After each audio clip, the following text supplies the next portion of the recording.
உங்களை சுற்றி இருக்கவங்க உங்களை பற்றி என்ன நினைக்கிறாங்க அப்படிங்கிறதா இந்த ரீடிங் வழியாக இன்னைக்கு தெரிஞ்சுக்க போறீங்க. நற்பவி யோகிராம் சரத்குமார், ரேகா த டேரட் குயினின் அன்பான வணக்கங்கள். கண்களை மூடி சுவாசத்தின் மீது கவனம் வச்சுக்கோங்க. யாரெல்லாம் உங்களை பற்றி என்ன நினைக்கிறாங்க அப்படின்னு தெரிஞ்சுக்கிறதுக்கு யார் அந்த பர்சன் அப்படிங்கிறத மனசுலையுமே யோசிச்சுக்கோங்க. அவங்க உங்களை பற்றி என்ன நினைக்கிறாங்க அப்படிங்கிறத இந்த கார்ட்ஸ் வழியாக எனக்கு தெரிஞ்சுக்கலாம். ஒரு விதமான பயம் உங்கள் மேலே அவங்களுக்கு இருக்கு. ஏன் தெரியுமா? எதை எடுத்தாலும் சக்ஸஸ் பண்ணிடுறாங்களே ஈஸியாக, இவங்களை நோக்கி லக் அப்படிங்கிற ஒரு விஷயம் வந்துடுது, அல்லது ஒரு மெஜஸ்டிக்காக ஒரு நல்ல அழகாக ட்ரெஸ் பண்ணிக்கிறாங்க, எதையுமே நேர்த்தியாக கரெக்டாக செய்கிறாங்க, சொன்ன உடனே கரெக்டாக அந்த டைமுக்கு வேலையை செய்கிறாங்க, இவங்ககிட்ட மோதனா ஒரு பிரச்சனை தான் அப்படின்னு இந்த பர்சன் உங்களை பற்றி திங்க் பண்ணுறாங்க. அது மட்டும் இல்லை, சொல்லக்கூடாத சில விஷயங்கள்லாம் இவங்க கிட்ட நம்ம போய் சொன்னோம்னா, இல்லை நீ செய்கிறது தப்பு அப்படின்னு சொல்லி நம்மளை கண்டிச்சிருவாங்க, அதனால இந்த ரிலேஷன்ஷிப் பிரேக்கப் ஆகிடும் அப்படின்னு சொல்லி இந்த பர்சன் உங்ககிட்ட பேசாமல் விலகியும் இருக்காங்க. ஒரு பயம் கலந்த மரியாதை அப்படின்னும் சொல்லலாம். அடுத்தவங்க என்ன யோசிக்கிறாங்க அப்படிங்கிறத பார்க்கலாம். ஒரு நல்ல ஒரு உயர்ந்த நிலையில் உங்களை வச்சுருக்காங்க. ரொம்ப உங்ககிட்ட க்ளோஸாக பழகி அந்த ரிலேஷன்ஷிப்பை ஸ்பாயில் பண்ணிக்க வேண்டாம். ரொம்ப க்ளோஸாக பழகிறதுனால இந்த ரிலேஷன்ஷிப்பில் ஏதாவது ஒரு மிஸ் அண்டர்ஸ்டாண்டிங் வந்துடுமோ அப்படின்னும் யோசிக்கிறாங்க. இப்போ நீங்கள் யோசித்த பர்சன் தான் இதெல்லாம் யோசிச்சுட்டு இருக்காங்க. நிறைய பேர் யோசிச்சுக்கலாமா நாங்கள் நீங்கள் ரீடிங் எடுக்கும்போது அப்படின்னா, எஸ் தாராளமாக யோசிச்சுக்கலாம். நான் சொல்லும்போது அடுத்த பர்சனை பற்றி யோசிச்சுக்கோங்க. இப்போ நீங்கள் யோசித்த பர்சன் இதுதான் உங்களுக்காக உங்களை பற்றி யோசிச்சுட்டு இருக்காங்க. ஒரு நல்ல ரிலேஷன்ஷிப்பை மெயின்டைன் பண்ணிட்டு இருக்கும்போது எப்போவுமே இவங்க பிஸியாக இருக்காங்க, இவங்களை நம்ம டிஸ்டர்ப் பண்ண வேண்டாம் அப்படின்னு யோசிக்கிறாங்க. ஆனால் நீங்கள் என்னை எல்லா விஷயத்துலையும் அவங்க தள்ளி வைக்கிறாங்க அப்படின்னு நீங்கள் யோசிக்கிறீங்க. அவங்க உங்களை தள்ளி வைக்கல, நீங்கள் பிஸியாக இருக்கீங்க. நீங்கள் எப்போவுமே எதையுமே கரெக்டான விஷயம் மட்டும்தான் செய்வீங்க. அதனால் தப்பான சில விஷயங்கள் அவங்க செய்யும்போது அதை நீங்கள் பார்த்துட்டீங்க அல்லது கேட்டுட்டீங்க, அவங்க உங்ககிட்ட சொல்லிட்டாங்க அப்படின்னா அதை நீங்கள் நிச்சயமாக ஒருபோதும் விட மாட்டீங்க அப்படிங்கிறது அவங்களுக்கு தெரியும். சரி, அது மட்டும் இல்லை, ஒரு தேர்ட் பார்ட்டினா கெட்டவங்க கிடையாது. சரி, ஆமாம் நீ நினைக்கிறதெல்லாம் கரெக்டு தான், இவங்க இப்படி தான் அப்படின்னு இன்னொருத்தவங்களும் உங்களை பற்றி அவங்கக்கிட்ட சொல்லியிருக்கிறதுனால விலகியே இருப்போமே, தேவையில்லாத அல்ல ஹாய் பாய் அப்படிங்கிற ஒரு ரிலேஷன்ஷிப்பில் ஏதாவது ஒரு பிரச்சனை வந்துட போகுது அப்படின்னும் யோசிக்கிறாங்க.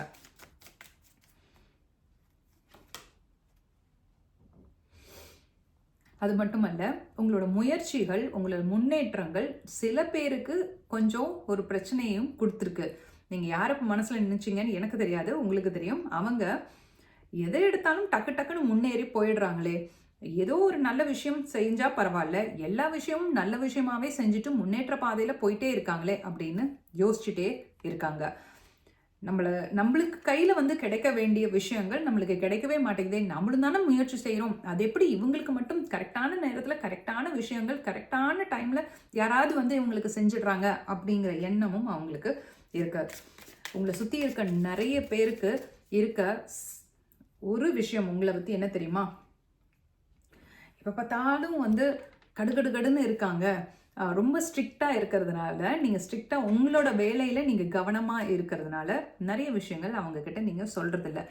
நீங்களே தனிமையை தான் விரும்புகிறீங்கன்னு நினச்சிட்டு அவங்க உங்களை தனியாக விட்டுறாங்க. ஏன்னா அவங்க உங்ககிட்ட கால் பண்ணி சொன்னாலோ இல்லை அல்லது நீங்கள் வரீங்களா, இந்த மாதிரி ஒரு விஷயம் நடக்க போகுது அப்படின்னு உங்ககிட்ட பகிர்ந்துக்கிட்டாலோ நீங்கள் இல்லை நான் தனியாக இருக்கிறதுக்கு தான் விரும்புகிறேன்னு அவங்களாம் வந்துட்டாங்க, நீங்கள் அப்படி யோசிக்கிறீங்க அப்படின்னு. ஆனால் நீங்கள் அப்படி யோசிக்கல. என்னை யாருமே கூப்பிட மாட்டேங்கிறாங்களே, என்னை யாராவது கூப்பிட்டா நல்லா இருக்குமே அப்படிங்கிற மாதிரி அந்த எமோஷன்ஸ் தான் உங்களுக்கு இருக்கு. ஆனால் அவங்களுக்கு தனிமையில் உங்களை விட்டதான் அவங்க உணரல. நீங்கள் எப்பவுமே பிஸியாக இருக்கீங்க, அதனால எதுக்கு உங்களை டிஸ்டர்ப் பண்ணணும் அப்படிங்கிற அந்த எண்ண அலைகள் தான் அவங்களுக்கு வந்துட்டு இருக்கு. நிறைய ரீசனே உங்களை விட்டுட்டு போகிறதுக்கு காரணமே இவங்கள தனிமையை தான் விரும்புகிறாங்க இவங்க. அதனால அவங்க கிட்ட சொல்ல வேண்டாம், இப்படி ஒன்று நடக்கிறதுன்னு தெரிஞ்சாலும் நம்ம போய் கூப்பிட்டாலும் இவங்க வர மாட்டாங்க அப்படின்னு தான் இவங்க உங்களை பற்றி ஒரு அசம்ஷன், ஒரு அவங்களா உங்களை பற்றி ஒரு திங்கிங். ஏன்னா நீங்கள் அந்த மாதிரி ஒரு சூழ்நிலை தான் அவங்களுக்கு கிரியேட் பண்ணி கொடுத்துருக்கீங்க உங்களை சுற்றி இருக்கவங்களுக்கு. அது மட்டும் இல்லை, ஏற்கனவே சொன்னேன் இல்லையா, எப்போதும் பிஸியாகவே உங்களை வச்சுப்பீங்க. அதனால பிஸியாகவே இருக்க பர்சன் கிட்ட இதை போய் கேட்டால் நிச்சயமாக வர மாட்டாங்க அப்படின்னு அந்த எண்ண அலை தான் அவங்களுக்கு நிறைய இருக்குது. அது மட்டும் இல்லை, தப்பு செஞ்சால் உடனே கேட்டுருவீங்க அப்படின்னு சொன்னேன்ல, அவங்க மனசை பாதிக்கிற மாதிரி ஏதாவது ஒரு விஷயம் நடந்துருச்சுன்னா, நீங்கள் வந்து அதை சொல்லி அதை மனசை பாதிக்கிற மாதிரி நடந்துருச்சுன்னா, இந்த ரிலேஷன்ஷிப், அதாவது ஹாய் பாய் ஏற்கனவே சொல்லிட்டு இருக்காங்க, அல்லது உங்களை சுற்றி ஏதோ ஒரு நல்ல விஷயத்துக்காக அட்லீஸ்ட் உங்களை அப்ரோச் பண்ணிட்டு இருக்காங்க இல்லையா, இப்போது அந்த ரிலேஷன்ஷிப் கெட்டு போயிடும் அப்படின்னும் ஒன்று இருக்குது. இன்னொரு விஷயம் என்ன தெரியுமா, ஏற்கனவே சொன்னேன் இல்லையா, ஹார்ட் ஒர்க் பண்ணி எப்படியாவது ஒன்று சக்ஸஸ் பண்ணிடுறீங்க, அதனால உங்கள் முதுகுக்கு பின்னாடி ஏதாவது குத்தி ஏதாவது ஒரு வேலை செய்யலாம் அப்படிங்கிற அந்த எண்ணமும் அவங்களுக்கு அப்பப்போ வந்து போகுது. எப்படி தான் இவங்களை வந்து ஏதாவது ஒரு ஸ்ட்ரெஸ் கொடுக்கலாமே, இவங்களுக்கு யார் வழியாவது ஏதாவது ஒரு விஷயத்தை இவங்களுக்கு பண்ணலாமே அப்படிங்கிற அந்த சின்ன எண்ணமும் அவங்களுக்கு உங்களை பற்றி வந்துட்டு தான் இருக்கு. கேட்கறதுக்கு சுவாரஸ்யமாக இருக்கா, ஷாக்கிங்காக இருக்கா? கமெண்ட் செக்ஷனில் சொல்லுங்கள். நேர்மையாக எல்லா விஷயத்தையும் செய்வீங்க அப்படின்னு சொன்னேன் இல்லையா, இதுதான் கரெக்டு, இதுதான் தப்பு அப்படின்னு சொல்லிட்டு ஒரு ஸ்டாண்ட் எடுக்கிறதுனாலேயே என்னவோ தெரியல, உங்களுக்கு நிறைய ரிலேஷன்ஷிப்ஸும் உங்களுக்கு செட் ஆகாது. திடீர்னு வந்துட்டு நல்லா பேசிகிட்டே இருப்பாங்க, அவங்க கிட்ட நீங்கள் வந்து உங்ககிட்ட வந்து நிறைய விஷயங்கள் கேட்டுகிட்டே இருப்பாங்க. நீங்கள் எப்படி வந்து இந்த ஜாப் எப்படி நீங்கள் செஞ்சீங்க, எப்படி இந்த வேலையை வந்து நீங்கள் இவ்வளோ கரெக்டாக செஞ்சீங்க, இந்த மாதிரிலாம் கேள்வி கேட்கும்போது திருவி நிறைய கேள்வி கேட்டாங்கன்னு வச்சுக்கோங்களேன், உங்களுக்கு கோபம் வரும். கோபம் வந்ததும் வேண்டாம், இந்த ரிலேஷன்ஷிப்பே வேண்டாம் அப்படின்னு வந்து ஒதுங்கி இருக்கக்கூடிய ஒரு ஆள் நீங்கள். அது நீங்கள் மட்டும் தான் யோசிக்கிறீங்க இல்லை, அவங்களும் அப்படி தான் யோசிச்சுட்டு இருக்காங்க. எதை கேட்டாலும் திரும்ப திரும்ப கேட்டால் சொல்ல மாட்டாங்க, நிறைய டீட்டெயில்டாக ரொம்ப விஷயங்கள் கேட்டோம்னா வந்து சொல்ல மாட்டாங்க அப்படின்னு அவங்க மனசில் இருக்கு. ஏற்கனவே சொல்லியிருந்தேன், பயம் கலந்த மரியாதை அல்லது மரியாதை கலந்த பயம்னு சொல்லலாம். இந்த மாதிரி விஷயங்கள், இந்த மாதிரி பீப்புளெலாம் உங்களை சுற்றி இருக்கிறதுனால நீங்கள் ஏதாவது ஓப்பனாக போயிட்டு நீங்கள் உங்களுக்கு நடக்க வேண்டிய சக்ஸஸ்ஃபுல்லாக நடக்க வேண்டிய சில விஷயங்கள், கோல்ஸ், அதாவது நீங்கள் ஒரு கோல் செட் பண்ணி அதை நோக்கி போயிட்டுருக்கீங்க அப்படின்னா அதை அடுத்தவர்கள்கிட்ட சொல்லாதீங்க. அந்த விஷயம் நடந்து முடிக்கிற வரைக்கும் நீங்கள் அடுத்தவர்கள்கிட்ட சொல்லாமல் இருந்து சாதிக்கிறது தான் உங்களுக்கு பெட்டர். இது ஏன் தெரியுமா? அடுத்ததாக ஒரு கார்டு எடுக்கிறேன், ஒரு இன்ட்யூஷன் வந்திருக்கு, கார்டு எடுக்கிறேன் பாருங்கள். உங்களை சுற்றி இவங்கெல்லாம் உங்களை வந்து ஒரு அசம்ஷனாக ஓகே இவங்க கிட்ட விலகியே இருக்கலாம் அப்படின்னு அவங்க சொன்னேன் இல்லையா, பட் அது எதனால திரும்ப நடக்குது? பொய் சொல்லுவாங்க சில பேர் உங்ககிட்ட, அது உங்களுக்கு பிடிக்காது. பொய் சொல்கிறது பிடிக்காது, மறைச்சு பேசுறது உங்களுக்கு பிடிக்காது, அதனாலேயே வந்து ரிலேஷன்ஷிப்பில் வந்து தள்ளி இருப்பீங்க. ரிலேஷன்ஷிப்பும் உங்களுக்கு நிறைய செட் ஆகாததுக்கு ரீசனும் இதுதான். அது மட்டும் இல்லை, அடுத்ததாக கண் திருஷ்டி உங்களுக்கு வந்துட்டு தான் இருக்குது. அதெல்லாம் இந்த ரிலேஷன்ஷிப் எல்லாம் கட் ஆகிறதுனால சுற்றி இருக்கவங்க இப்படிலாம் யோசிக்கிறதுனாலேயே நிறைய கண் திருஷ்டி உங்களுக்கு வந்துட்டே இருக்குது. கண் திருஷ்டி வந்தாலும் தவிடு பொடி ஆகிற மாதிரி தான் இருக்குது உங்களுடைய காரியங்கள். சரி, கந்திஷ்டி இருக்குது, கந்திஷ்டினால் உங்களுக்கு யாராவது பிளாக் மேஜிக் செய்கிறதோ அல்லது ஏதாவது ஸ்பெல்ஸ் அப்படின்லாம் சொல்கிறாங்கல்ல, இதெல்லாம் செஞ்சுருவாங்கங்கிற பயம் உங்களுக்கு இருக்குது. ஐயோ எனக்கு கந்திஷ்டி வந்ததுனால தான் எனக்கு இந்த உடம்பு வலி வந்துருச்சோ, ஐயோ கந்திஷ்டி வந்ததுனால தான் எனக்கு உடம்பு சரியில்லாமல் போச்சோ, இந்த மாதிரி எண்ணங்கள் உங்களுக்கும் இருக்குது. ஆனால் கந்திஷ்டி அப்படின்னு சொல்கிறத விட முக்கியமான ஒரு விஷயம் என்ன தெரியுமா? நீங்கள் அடுத்தவர்கள்கிட்ட லிமிட்டடாக பேசுகிறீங்க அப்படின்னு சொன்னல, அதனால அவங்க அதை உணர்ந்து உங்ககிட்ட இருந்து தள்ளி இருக்காங்க இல்லையா, அந்த விஷயத்தினால இந்த கண்திஷ்டி எல்லாம் வந்து தவிடு பொடி ஆகிடும். அதனால கண்திஷ்டியோ அல்லது எந்த ஒரு விஷயமோ உங்களை நோக்கி வராமல் ஏற்கனவே நீங்கள் உங்களோட எனர்ஜியை க்ளீன் அண்ட் பாசிட்டிவாக தான் வச்சுட்ருக்கீங்க.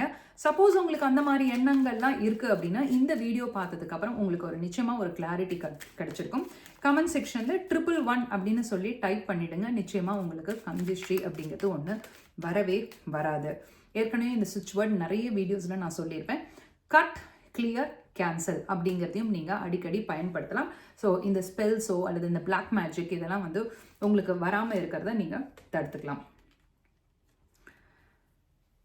ரொம்ப ஹானஸ்டான ஒரு பர்சன் ஏற்கனவே அப்படின்னு சொல்லினேன். இப்போ யாராவது இந்த மாதிரி உங்களை மாதிரி ஒரு ஆளுக்கு ஏதாவது ஒரு பிளாக் மேஜிக்கோ இல்லை கண்திஷ்டியோ பொறாமப்படுறதோ அதெல்லாம் உங்களை பார்த்து செஞ்சாங்க அப்படின்னா நிச்சயமாக அது உங்களுக்கு வராது, அவங்களுக்கு திரும்ப போகும், பேக் ஃபயர் ஆகிடும். அந்த மாதிரி ஒரு எனர்ஜி இருக்க பர்சன் நீங்கள்.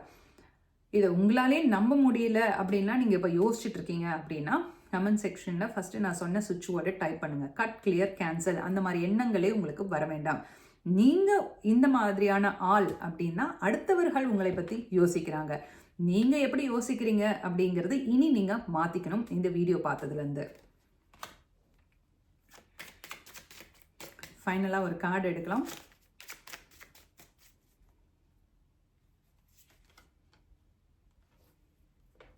அடுத்தவர்களுக்கு ஹெல்ப் பண்ணக்கூடிய ஒரு நல்ல எண்ணம் கொண்டவர்கள் நீங்கள். அதை வந்து ஃபைனல் கார்டும் வந்து அதுதான் வந்து பிரதிபலிக்குது. மூன்றாவது மனிதர்கள்கிட்ட இருந்து அன்பை எதிர்பார்க்குறீங்க, அல்லது ஏன் வந்து இவங்கெல்லாம் என்னை விட்டுட்டு போகிறாங்க அப்படின்னு நீங்கள் யோசிச்சுட்டு இருக்கீங்க. பட் ஆனால் அவங்க அந்த மாதிரி யோசிக்கல. நீங்கள் ரொம்ப ப்ரொடக்டிவான தேவையான விஷயத்துக்கு மட்டுமே நீங்கள் டைமை வந்து ஸ்பெண்ட் பண்ணுவீங்க அப்படின்னா அவங்களோட மனசுலலாம் இருக்குது. ஸோ நீங்கள் உங்களோட தாட்ஸை கிளியராக வச்சுக்கோங்க. உங்களை சுற்றி இருக்கவங்களோட தாட்ஸும் கிளியர் ஆகிடும். அப்போது நோ நெகட்டிவ் எனர்ஜி. உங்களை சுற்றி எதுவுமே நல்ல விஷயங்கள் மட்டுமே வந்து சேரும். இது மாதிரி நிறைய ரீடிங்ஸ் உங்களுக்காக காத்துட்ருக்கு. புதுசாக வந்த சப்ஸ்கிரைபர்ஸ் எல்லாருக்கும் மிக்க நன்றி, மகிழ்ச்சி. தொடர்ந்து இந்த மாதிரி வீடியோஸ் நீங்கள் பார்க்குறதுக்கு சேனலை சப்ஸ்கிரைப் பண்ணி வச்சுக்கோங்க. உங்களோட ஃப்ரெண்ட்ஸ் அண்ட் ஃபேமிலிக்கும் ஷேர் பண்ணுங்கள். மீண்டும் மற்றொரு பதிவில் உங்களை நான் சந்திக்கும் வரை லண்டனிலிருந்து நான் உங்கள் ரேகா, த டாரட் குயின்.